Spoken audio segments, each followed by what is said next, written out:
Hi everyone. এই গরমের দিনে দুপুরবেলাতে পাকা আমের আইসক্রিম খেতে কার কার ভাল লাগে। তো চলো সেই রকমই একটা রেসিপি আজ বানিয়ে নেওয়া যাক। তো প্রথমে আমুলের ফ্রেশ ক্রিম, আলমন্ড, চেরি, কাজু এবং এলাচ এবং আম নিয়ে নিয়েছি। তারপর সবগুলোকে ভালো করে মিহি মিহি করে আমরা এখানে কেটে নেব, কাজু, বাদাম, চেরিকে। তারপরে এখানে আমরা একটা প্যানে আমরা 1.5 কাপের মতো দুধ নিয়ে নেব। তো আমরা এটা প্রথমে একটু গরম করেছিলাম, নাও করলে হবে, কিন্তু এখানে সরাসরি কাঁচা দুধও দিলে হবে।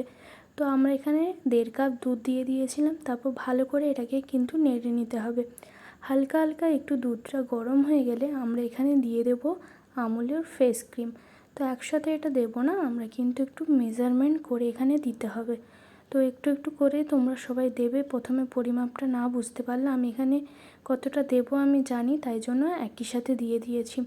তারপরে আমরা একে একে আলমন্ড কুচি, তারপরে এখানে কাজু এবং চেরি দিয়ে দেব। চেরি দিচ্ছি কারণ এখানে পরে কিন্তু একটা খুব সুন্দর একটা মিষ্টি গোলাপি কালার আসবে, তাই জন্যই কিন্তু এখানে বেশি করে একটু চেরি দিয়েছি। তারপর এখানে আমরা গোটা এলাচ দিয়ে দেব এবং পরিমাণ মতো কিন্তু চিনি দিয়ে দেব।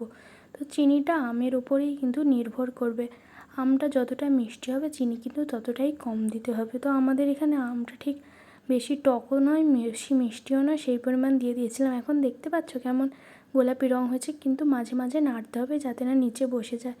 এখন এই ফুটে গেছে, এইটাকে কিন্তু আমরা এখন বন্ধ করে রেখে দেব।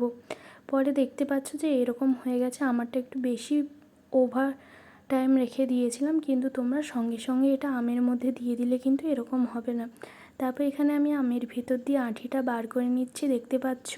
প্রথমে একটু এরকম করে তারপরে চামচ দিয়ে বার করে নিয়েছি।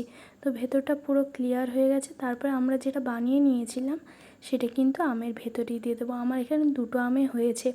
তারপর ওপর দিয়ে আবার আমরা মুখটা চাপা দিয়ে আমরা এটাকে ফ্রিজে রেখে দেবো কিন্তু 5-6 ঘন্টার জন্য। আরও বেশি টাইমও তোমরা রাখতে পারো। তো আমাদের রেডি ম্যাঙ্গো স্টাফড